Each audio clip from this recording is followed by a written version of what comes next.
So it's my pleasure to introduce you to the second invited talk of the conference. So the speaker today is George Pappas from University of Pennsylvania. He's the Dean of the School of Engineering and Applied Sciences, right?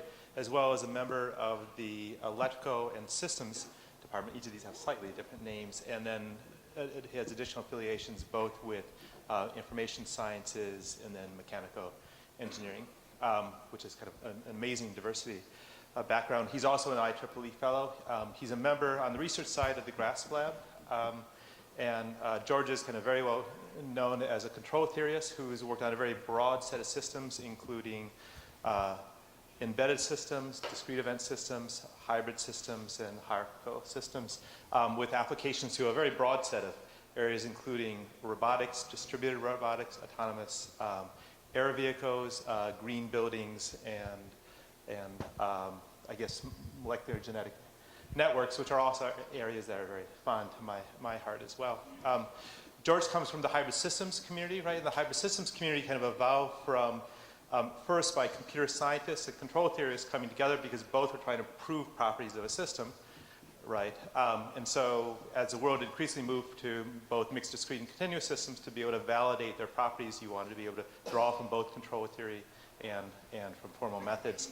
Through that evolution, those communities and the control community in particular has absorbed many of the formal models that are used within the formal methods community, just as we've seen also within the planning community. And we've seen an evolution from first verification of hybrid systems to controller synthesis and towards planning.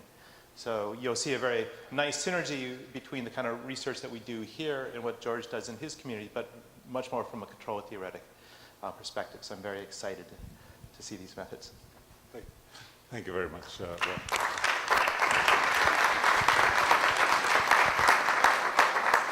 Thank you very much for the invitation. It's a pleasure to be here.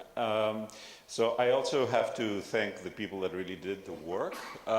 So especially my former group members, Hadas Kres Gazit, who is now at Cornell, and Georgios Fenekos, who is at Arizona State, and now some of my existing students that are, current students that are sort of following up.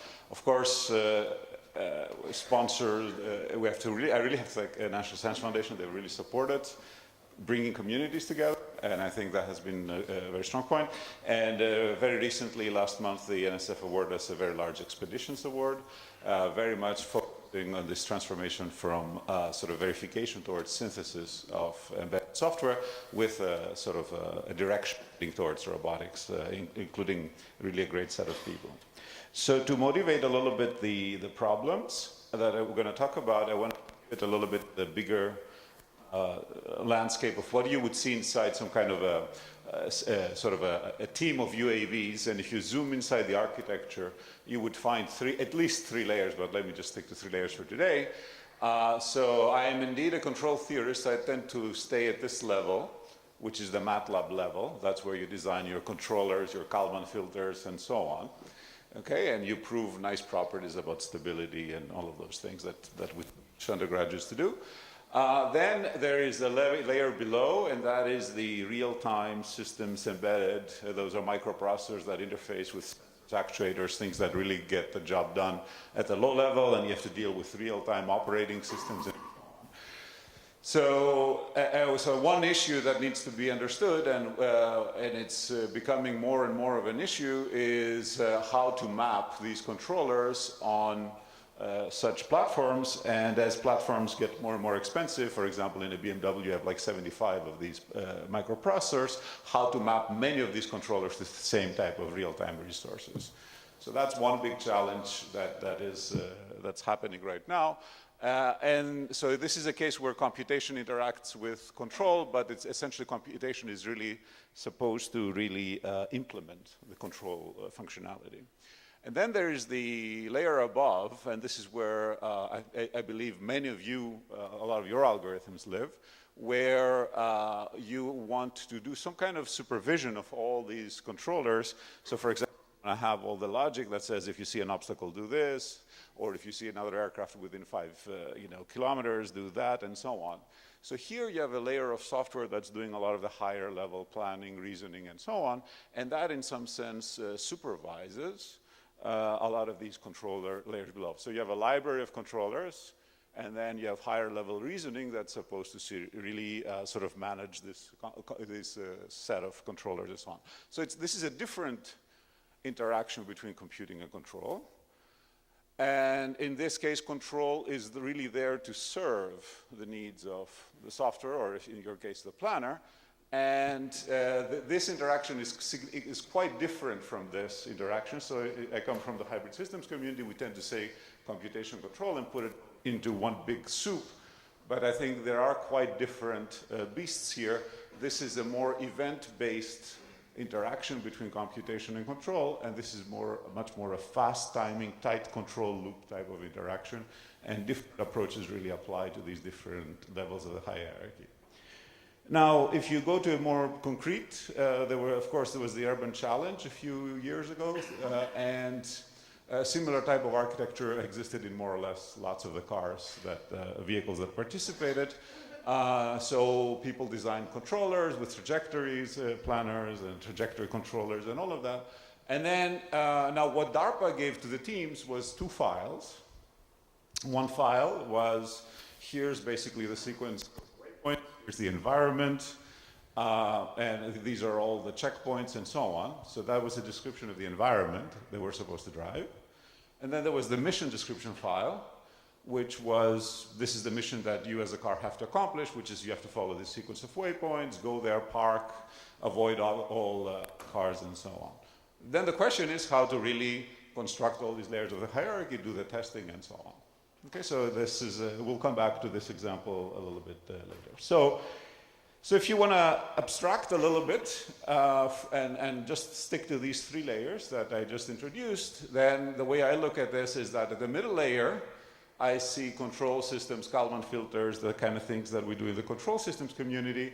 Then at this level above, you see the planning, a lot of the great work that you folks are doing here.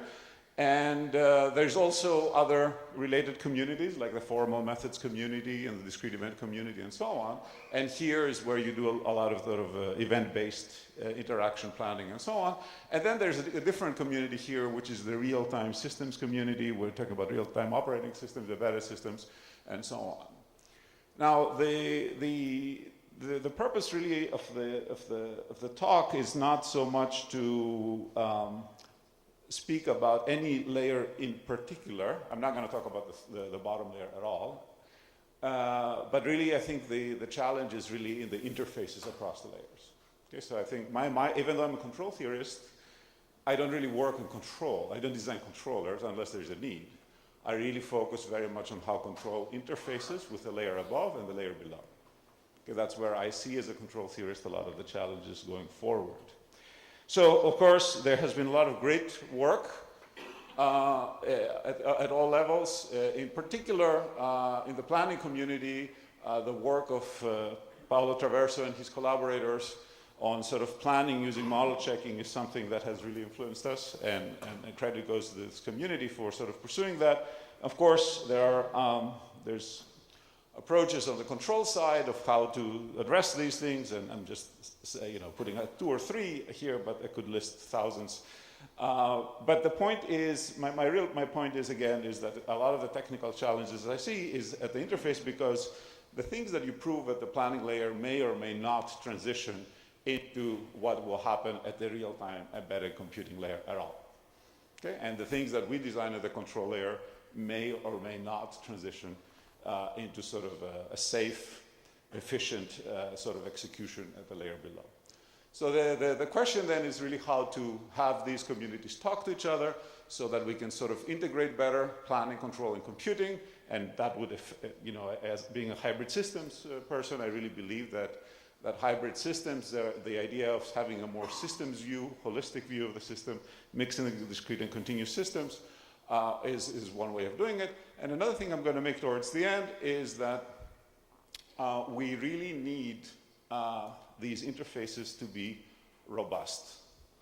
And what I mean by that is that what you do here, if you say to the urban challenge vehicle, go to the next waypoint, it's not going to exactly do that. It's going to do something close to it.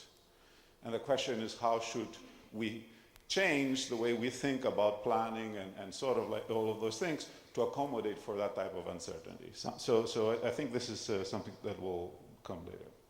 So in the hybrid systems community, people have been looking on sort of these mixture problems of how to mix discrete and continuous. These are some representative publications from some people. These are some of the closest work to what I will be presenting here.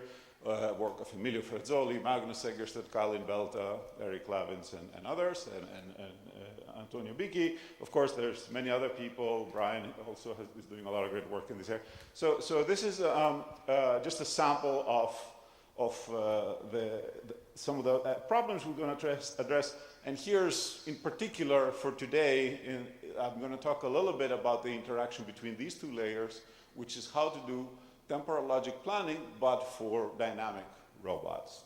Okay, not for so there'll be dynamics here. And there's, of course, other issues of how to do dynamics over, say, time-triggered architectures, but that's a completely separate talk. I'm not going to talk about that. So today, I'm going to talk a little bit about how to sort of interface these two layers and do temporal logic planning, the kind of things that you have been doing, but also incorporating the dynamics and so on. So how can we incorporate dynamics and so on? Okay, so to go into the technical parts, so we will start by having a map of an environment. So this is my office floor. Okay, and the robot will appear, and it will know where it is. So in this talk, we will assume we know the environment, and then somebody has to do some kind of a task. Okay, and the task may mean go to these encircled regions, avoid this corridor, and perhaps search for somebody and so on. Okay. Now, in the robotics community, I know this is not true in the planning community. In the robotics community, people talk about tasks, but there's very few formalisms about how to really describe what a task is and what are the precise semantics and so on. Okay, so I know that's not true in the planning community, but it is certainly true in the robotics community.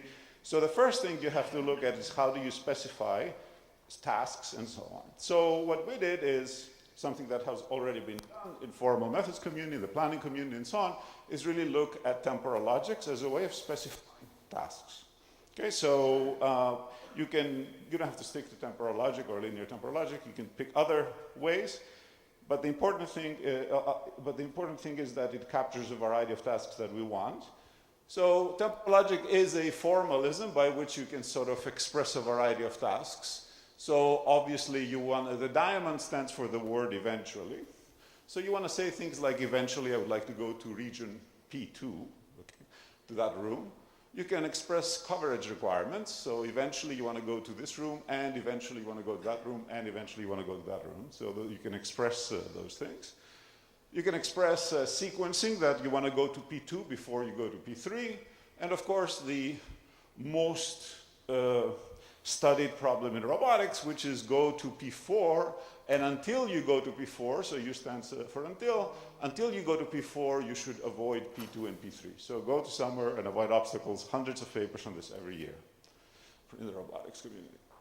Now, you don't have to, if these were the problems we wanted to study, we wouldn't need temporal logics at all. Okay, we can just specify this is the task, let's go solve it. The thing that we don't do that well in robotics is how to make compositional tasks. How can we build, oops, sorry, there's an autopilot here. So the thing we want to do is, how do we build larger tasks out of smaller tasks and solutions of smaller tasks that we have already done? Okay, so if you have a more complicated specification, like visit the region P2, then P3, P4, whatever, then return to P1, while avoiding these regions, then you can stitch together, or you can write in this formalism, basically larger and larger and larger specifications. So the key thing is, if you don't like temporal logic, that's absolutely fine. Pick whatever your formalism is. Make sure it has formal semantics 1, and make sure it has compositional semantics too. So you can build larger plans out of smaller plans. And then the challenge is how do you map solutions of the smaller plans in order to solve the larger plan. Okay? So for today, we picked temporal logics because we were comfortable with it. I'm going to justify why we picked temporal logic, but I can see this going forward with lots of other formalisms. Okay, so syntax of LTL is basically propositional logic, where you can have disjunction and conjunctions, but you also have temporal operators, the key one being, if you have discrete time semantics, it's the next. So in the next state, you will satisfy phi 1, and you have the until operator, which means that you will eventually satisfy phi 2, and until you satisfy phi 2, you will have to satisfy phi 1. So this is basically, I want to eventually go to a room, and I want to avoid obstacles until I get there. So that's the until operator. And the semantics, which I will present just informally. So the idea for the semantics is that given a string, given execution, given a trajectory, and a formula, you can decide whether that string satisfies the formula or not. Okay, so for example, if the formula is eventually I want to see P, eventually I want to go to room P, then a valid execution that satisfies this is, you know, whatever, whatever, whatever, and eventually you see symbol P. Then this string satisfies this formula. If you want to say always P, the box stands for always, then you have to be seeing P forever. So you always want to be safe. So you have to be safe in each step of the execution. Then you can have a little bit more elaborate that if if it rains tomorrow, then it will rain. If it rains today, maybe it will rain tomorrow as well. So things like that. And then, of course, the until operator semantics, which is that you satisfy P, and then eventually you see Q. Okay, so this is what the semantics of LTL is, of linear temporal logic. I'm not going to go through the formal semantics of it at all.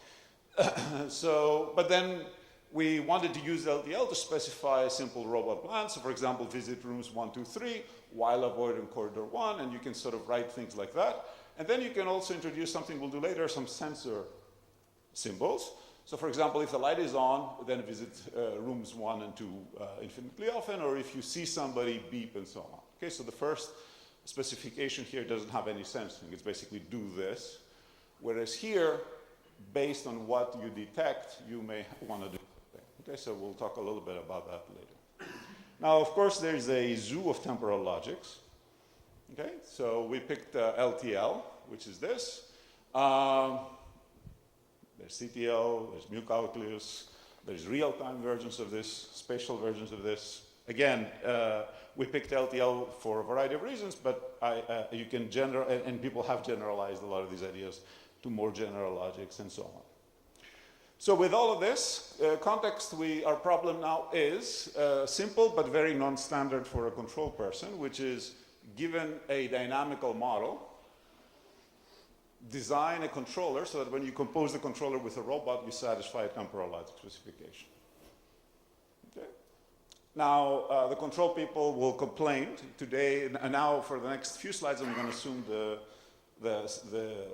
dynamics are simple, they're fully actuated, and I'm going to tell you later how to get more complicated dynamics, because no matter what dynamics you have, control people want more complicated dynamics. So they will always complain.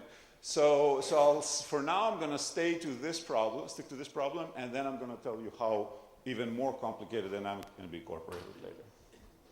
Okay, so we start with a map of the environment. This is an assumption which I don't like, but it's something that people should work on how to do these things in environments where you don't know the environment, and you discover it and so on. But today, you start with an environment, and you will do some kind of a discrete abstraction. And the discrete abstraction could be done by triangulation automatically, and you can get the dual graph of it, where nodes are basically triangles, and adjacent nodes, there's an edge next to them. So you get a graph. Okay, so we will start with that. You have to make sure a little bit that these are the regions of interest, that these are the rooms that are labeled specifically in the formula. Okay, so then something that has been done already in the planning community is to do planning via model checking. Okay, so what is model checking? Model checking is the approach in the formal methods community where you get a graph, a transition system-based model or a graph-based model of your code, and you have some initial conditions, and then you verify that all executions of the code satisfy the formula. Okay, so model checking basically is all executions, for all initial conditions, all executions will satisfy the formula. Okay, and there's lots of tools, algorithms of how to do that. Now, the planning problem is, in some sense, the dual of it, in the sense that you want to find a particular path in this graph that satisfies the temporal logic specification. So you can convert the planning problem into a model checking problem by essentially doing the dual, which is that you're sort of saying, well, if I want to do an existential, if I want to find a particular path that satisfies phi, all I need is one path. Then I say that it's not the case that exists, that all trajectories satisfy not phi, and therefore a counterexample to this problem will actually be a witness for a solution for your planning problem. Okay, so you're converting basically your bug finder into a planner. Okay, now there is lots of tools, very powerful tools. Again, apologies, I have to talk faster probably. So there's lots of tools, Spin and NewSMV, and we have used the NewSMV because symbolic approaches have evolved a little bit more. But there's also other types of tools. And that's really one of the reasons we really use LTLs, because there's a wealth of tools out there for doing these type of things. Okay? So you can do a lot of these things automated. So you can start with this. You can triangulate automatically. You can get NewSMV code automatically.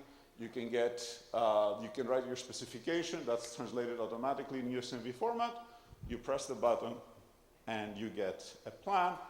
You model check this, and you try to get then a plan that satisfies the specification. And of course, you will get a discrete plan. So at the end of the day, the model checker will say, there is a path that actually satisfies this, and here's the sequence of triangles that will actually satisfy this. Of course, this is just a sequence of triangles. It's just a discrete plan. We still don't know how to map that down to the continuous world. Let me hold on that question. I'll come back to it. Okay, so what are some of the pros and the cons here? Obviously, the reason we really use this is because there's great tools, and you can really do it for powerful, large systems. Okay? And people keep on working on the tools, and they're getting professional grade and so on. Now, there's something that is addressable, perhaps, is that the paths are not optimal. Okay, so model checkers are not in the business of finding optimal bugs. They're in the business of finding bugs. Okay? And the previous approach was essentially an open loop plan, right? I mean, here's the trajectory that will meet the specification.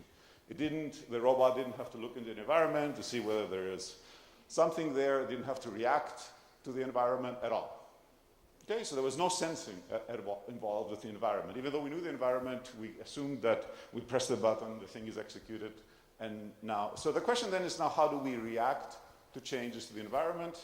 And that leads essentially to the next phase, which is, what I want to talk is how to do sort of reactive planning, and this is the paper I'm going to focus on.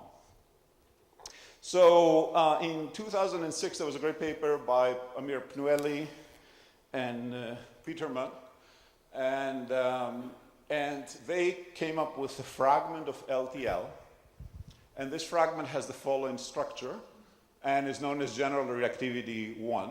And the structure is that you're looking at LTL formulas that have effectively an implication. You want the robot to satisfy this specification as long as the environment satisfies some assumption.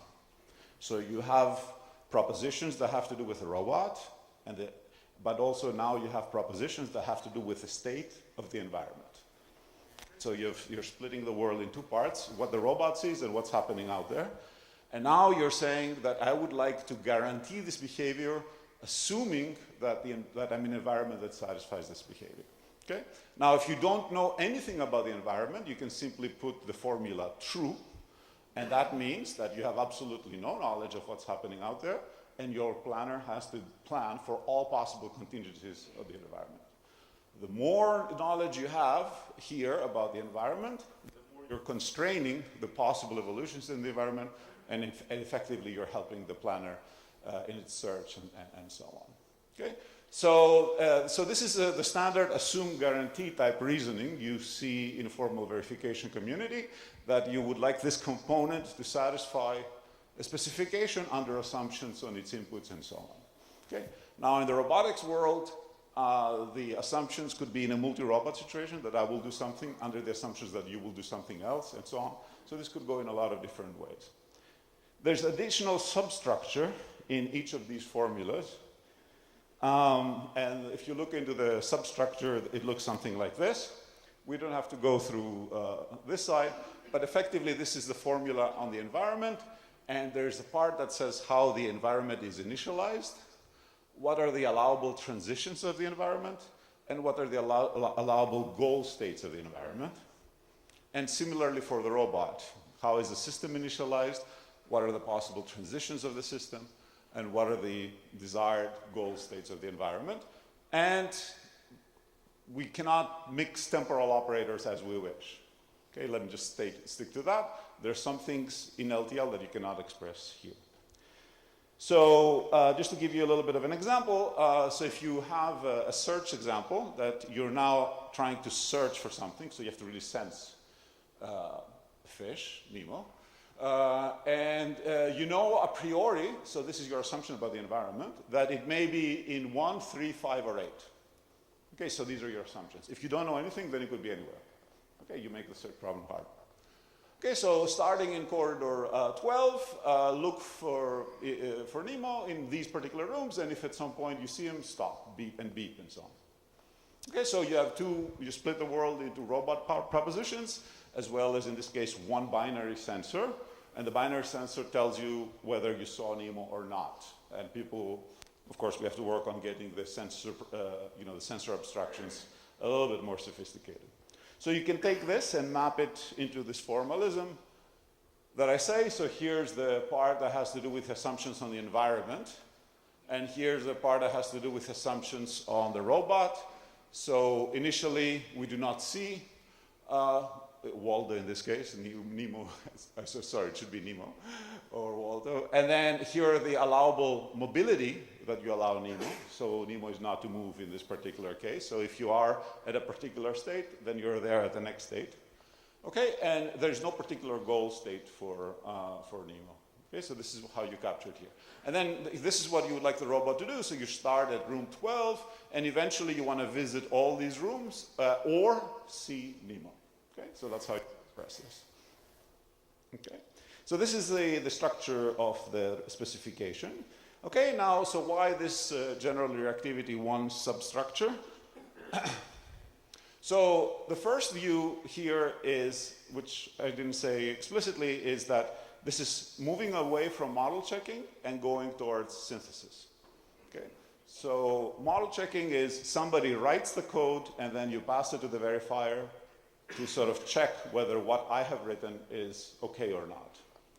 Synthesis is the dual, a top-down view of the world where you write what you want and code is generated automatically that actually is the specification.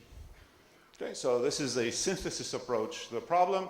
If you like, this could be viewed as planning via synthesis, not as planning via model checking. So it's not that we wrote something up and then we had to do it. Okay, now algorithmically, the important thing here is that if you want to do a synthesis on the full-blown LTL, then that would be doubly exponential in the length of the formula. So for small plans, it could work, but as plans get larger and larger and larger, then we would have complexity challenges. Whereas here, this is better. It's polynomial in the number of states, but the states are exponential in the number of propositions. So it's more of a modeling challenge and less of a specification challenge. Okay, so that in model checking and formal verification, there's two dimensions of complexity. One is how big is the model, and the other one, how large is the specification. So this is a little bit more of a modeling complexity and less of a specification complexity. So from a specification point of view, this fragment is good. Now, algorithmically, the way this is solved is basically it's a game. It's a game between the robot and the environment. Okay, so you can think of it as a game on a graph, where there are two players, there's the robot and there's the environment.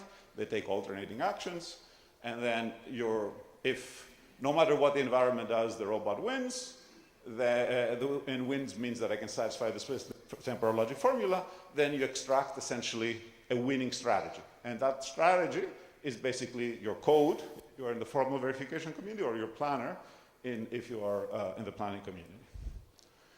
Okay, now we are sticking to a fragment of the full-blown LTL, which means we cannot say everything in LTL. There's restrictions. So we cannot say, for example, eventually always phi. Okay, so diamond box phi. But we can say things like, we can sort of approximate that by saying after psi, for example, always phi happens and so on. Okay, and from a sort of a conceptual point of view, I really find this explicit representation of assumptions of the environment into the planning process very appealing. Assumptions, I believe, are always hidden, and a lot of the bugs happen because assumptions are not clear. And this forces us to make the assumptions very clear and explicit when we design planners, controllers, and so on. Okay, so the algorithm, the game semantics algorithm, would take this. We would obviously write it in the temporal logic specification, and then you would run the synthesis algorithm, and what you would get is something like this. You would get an automaton, a planner, and it starts at room 12, and these are regions, the rooms, and you say go to room 9, room 1, room 9, and so on. And then if you are in room 1, since you know that you're in room 1, and Nemo may be there, then you check for Nemo, and if Nemo is there, basically you beep. If not, then you keep on going, essentially. Okay, so this is automatically now done. Okay, so you can basically start here, and then you move at room 9, and then you move to room 1, and then you check for Nemo. Nemo was not in room 1, and then you go to room 3, which was where you know, what your assumption here was, and then you check for Nemo. Nemo was there. You go to the beep state, and you're done with your task. Okay. Now, sort of a limitation for this is that if you're very explicit about the assumption, is that this planner works really for that specified, you know, assumption. So if, for example, Nemo was not in 1, 3, 5, or 8, but it was in room 9, then this planner doesn't work. Okay? So if the assumptions, since we have an implication, if the environment satisfies this, then the robot satisfies that.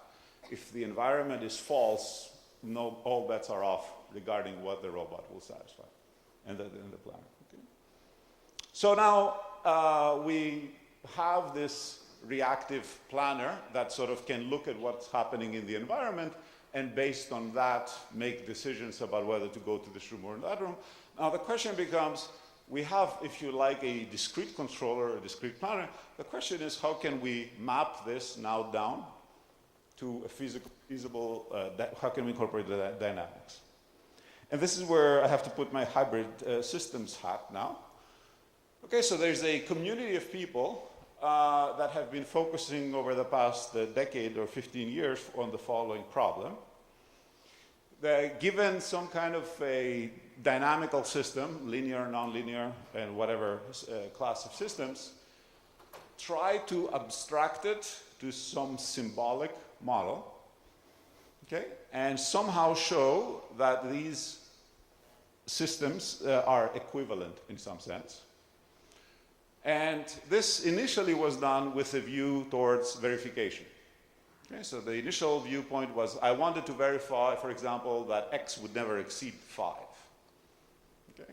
And then I would try to get some kind of a discrete abstraction of it, show that somehow that the dynamics of whether x is greater than 5 or not are captured by some complicated graph model, and then plug this to a model checker and verify the system.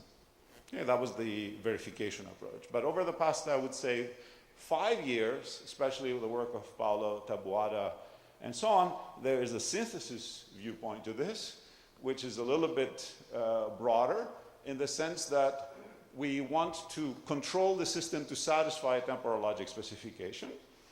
We get some kind of abstraction which is, let's say, equivalent for today to the continuous system. You design your planner at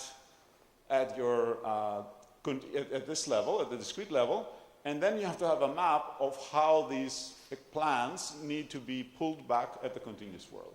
Okay? So this is really, the interface between the continuous and the discrete.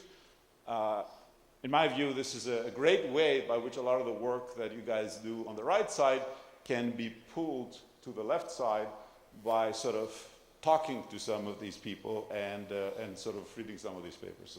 So you have to be very careful now here what do you mean by equivalence. Okay? And equivalence, you have to couple it to the specification.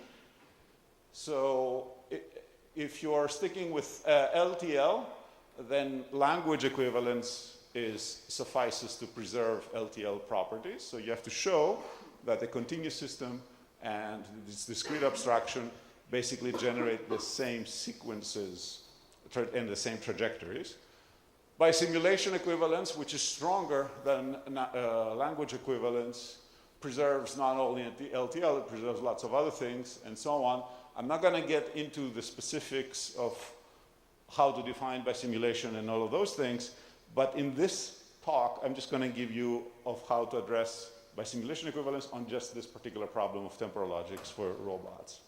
What you really need, effectively, for by simulation equivalence when you discretize the continuum is something that like this. So you're in room 9, and your discrete planner tells you go to room 1, the adjacent room 1. So that's your discrete action.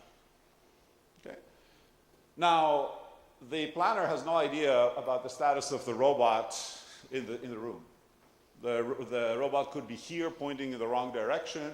It could be here pointing in the right direction. It could be here, with zero velocity and so on. Okay? So your high-level plan, it's not clear how to map that into a low-level specification. And just because you say go to it, you have no idea whether it will actually be executed. Because it could very well be that the robot gets, comes here and says, sorry, I'm stuck, and so on. I cannot really do it. And we're going to come back to that, actually. Okay, so what you really need then is, given the dynamics of the system, which may be linear, nonlinear, fully actuated, unicycle, whatever your robot dynamics are, and given the cell, which comes from the partition that you've chosen or the triangulation or whatever, in each of these cells you have to design a controller so that the continuous controller now, so that the closed loop system of the continuous controller and the dynamics, the closed loop vector field looks like this. Okay, so if the planner says go here, then regardless of where you are in this cell, regardless of where you are, if you are here, you will be pointing inward, and then if you're going to be here, you're going to be pointing outward.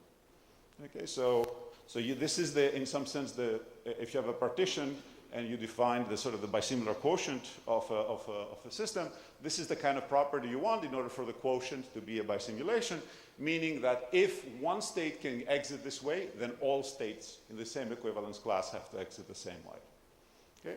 This makes sure that the high level can basically ignore the low level, because the low level is taking care of the uncertainty that you have at the high level about low level details about where exactly am I in the room and so on. Okay? Now, if you don't have this, then you have to potentially inform the planner about it's impossible and so on, perhaps trim some of the edges of the graph and so on.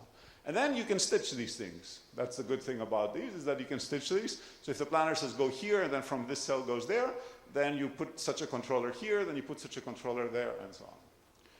So this is basically what the control people need to design.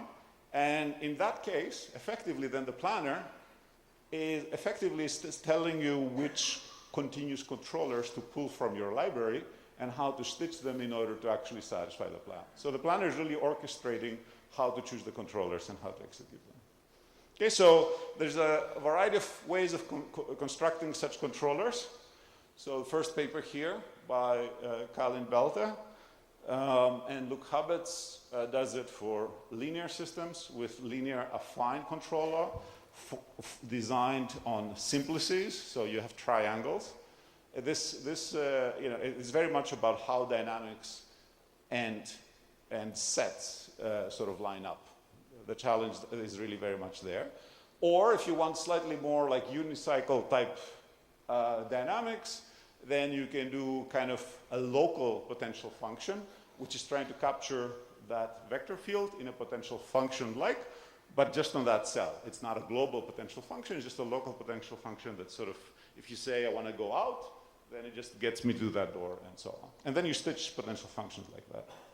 Okay, so effectively you take all the continuous people have to design controllers for each of these nodes, and then you plug these controllers in each of them. Okay, and then at the end of the day, what you get is a hybrid controller. Okay, it has both discrete and continuous dynamics. And at the end of the day, you can sort of see that the hybrid controller will meet basically the temporal logic specification under some assumptions. Okay, so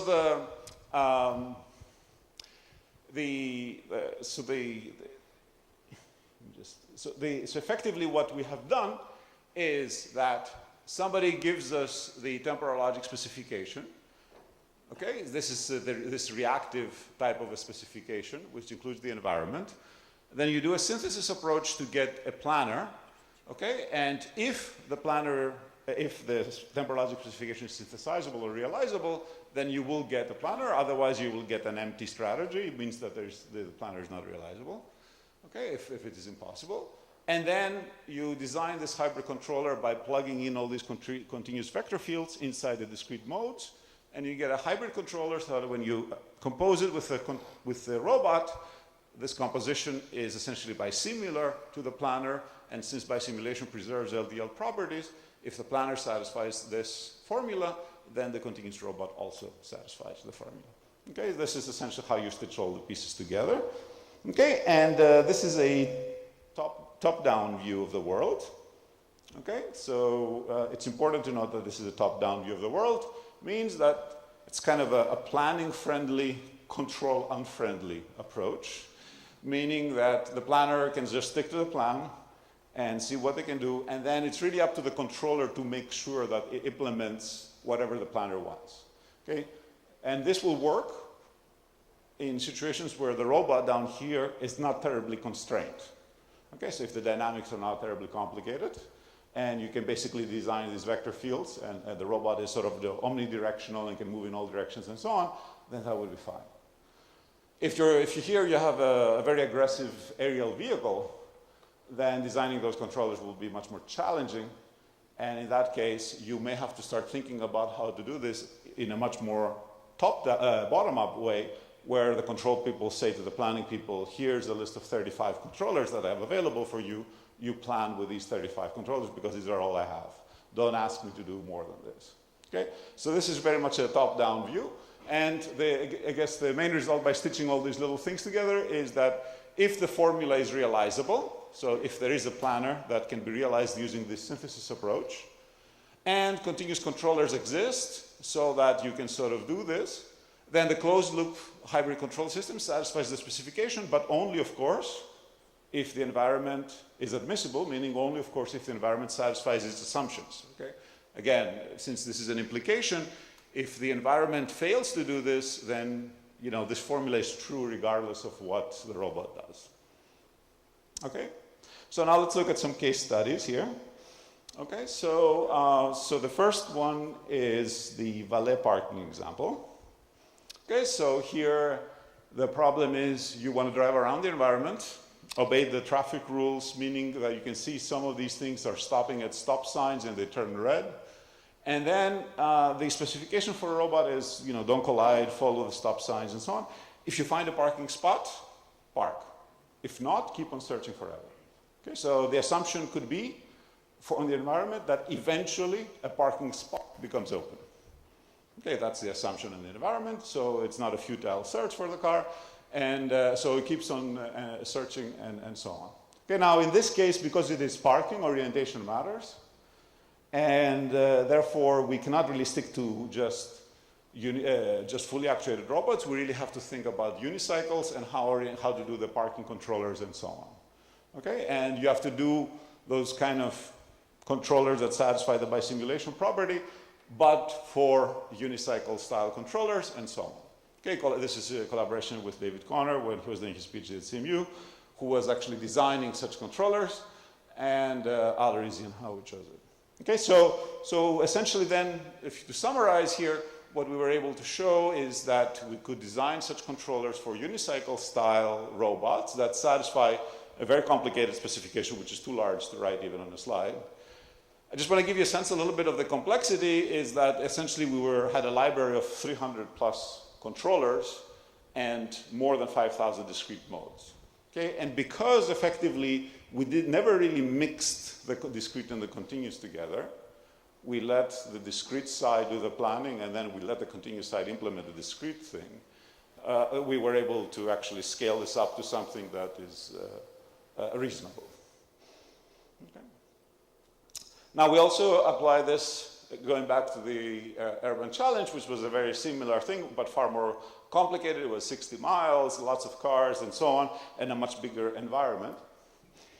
Okay, so in this case, the environment, there was 2 runs. There was a semi-final run, and then whoever could make it to the semi-final run could actually enter the final run. And the semi-final run looked like this. It was this sort of circle, and then there was, you could connect through here, and there were some parking destinations here.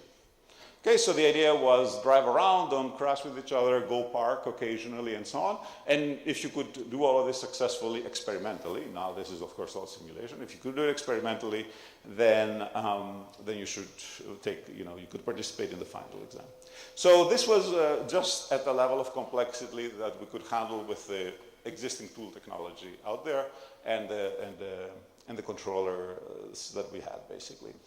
Okay, so essentially you could have the robot here, and then there would be either another car or some obstacle, a random obstacle that appears, and then it stops, and so on, and it would go through the middle arc and so on. So this is trying to design effectively the logic of how to stitch controllers together in some kind of a verifiable way and synthesizable, so that people don't have to write code and then do exhaustive tests of whether this would work well. So the semi-final under some simplifications could work. This is how the dynamics would be close to an intersection point, and so on. Okay, so this is what I had on the reactive plan. I guess I have 10 minutes more, and if at most. So I want to say a few things about robustness, and I'm going to focus a little bit on the thesis of Georgios Fenekos. And this goes back originally to the problem that no matter what model you put here, the control people will say, well, it's not really a unicycle, you have to include this or that, and it's never, they're never happy. Or if you're happy with the model of your dynamics, this could very well be your real-time implementation. Okay, so whatever controller you designed here, this was either life is more complicated, or you will implement it on some kind of a resource-constrained computational environment, and there's going to be some discrepancy in the trajectories between the model and the real world and so on. So then the question is, you have just shown that you can actually design controllers that prove this. The question is, does that mean that if the real system actually does something different, slightly different, will we still get the guarantee? Okay? So how robust is our proof to slight perturbations on the physical world? Okay, that's essentially what we we wanted to look at. And if you look at the sort of the way that people approach connecting the physical, the continuous, and the discrete world, there's a very discrete and Boolean view of the world. So if this is a trajectory of a robot, and you ask, does this robot meet this temporal logic specification, this trajectory? Then the answer would be you would do the previous work, or you do other approaches, and then you would say, yes, it meets the specification, or no, it does not. And that's the Boolean view. But of course, the robot is not going to do exactly that green thing. It's going to do something close to it. Right? It may do something like the red path. Okay, so not something that is, it's something bounded, close to it, but not something exactly right. Okay, so then the question is, if the green trajectory satisfies this formula, does this mean that the red trajectory also satisfies or not? Okay, how can we ensure? So what we came up with is sort of a framework which we call robust semantics of temporal logics. And the idea here is that the intuitive idea is that the semantics, given a trajectory and a formula, rather than saying that yes, it satisfies the specification, or no, it doesn't satisfy the specification, you get a number. Okay, so, and this number is intuitively how thick this tube is around the trajectory that preserves the semantics. Okay? So you want to basically put as big of a tube around the green trajectory so that not only the green trajectory, but any other trajectory in that tube also satisfies the specification. Okay? Because there are many paths, there are many ways by you can say, if you say to a robot, go to room X, there are many paths that satisfy that. Some are more robust than others. So how can we select the more robust plans from the less robust plans? So that way you can give to the control or the implementation people more freedom to operate and do their stuff and incorporate the physical uncertainty, the computational uncertainty, and so on. Okay, so that's what we looked at. And so the intuition here is how to have the largest tube that preserves the semantics. And the key idea here, which again, I'm not going to go through the formalism, is if you have a very simple proposition that says, is x greater than 4, then if x is 5, then you ask, is 5 greater than 4, the answer would be yes.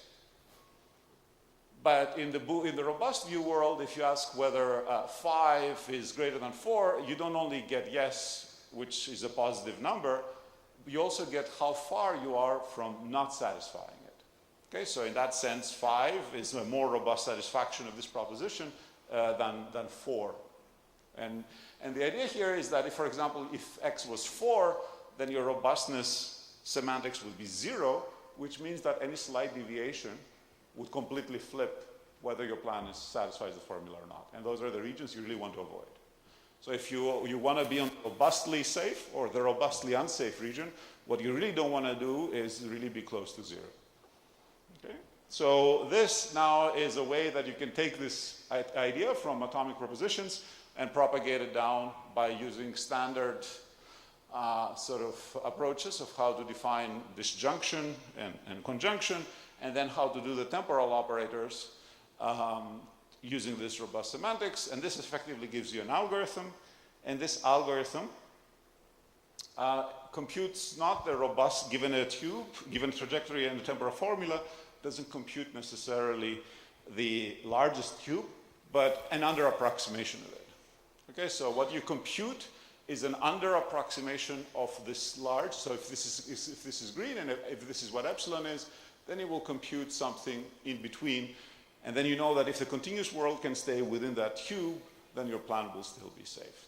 Okay, so if you go back to sort of an example we started at the beginning, is here are 2 plans. Here's 2 continuous executions.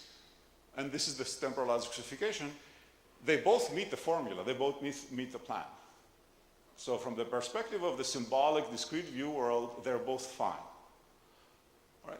But this is a much more robust execution, meaning that any trajectory in these tubes will also satisfy the specification, whereas here you're barely touching this room, and any slight deviation and you miss the plan. So you should somehow choose the execution on the left rather than the right. And I think how to make plans more robust, not so much from the perspective of planning, but from the perspective of an interface to the people below you, so that they can actually then say, so that then you can say, well, yes, this is a simple linear model, but there's nonlinear dynamics, but all these nonlinear dynamics can be bounded within this tube. Okay? That's essentially what you want to get at. And how to get uncertainty into planning so that, I really believe that uncertainty, robustness will be a great interface across different disciplines. So, so here's actually sort of a linear system and a more nonlinear system. And the 2 dots are basically the discrepancy of the trajectories of the 2 models. This is the error between the 2 models. Okay, and you've designed a plan here. Okay, and these are the trajectories of the 2 systems, but you have made sure that since the blue one was actually relatively robust with respect to satisfying the property, the discrepancy did not damage satisfying the plan at the lower levels and so on. Okay. So to summarize the robustness argument, this is something that we are pursuing more going forward, is essentially you've proven that this system satisfies the specification. Now there is a discrepancy here between the models, and we capture it with a notion which we called approximate by simulation. That's a talk for another day.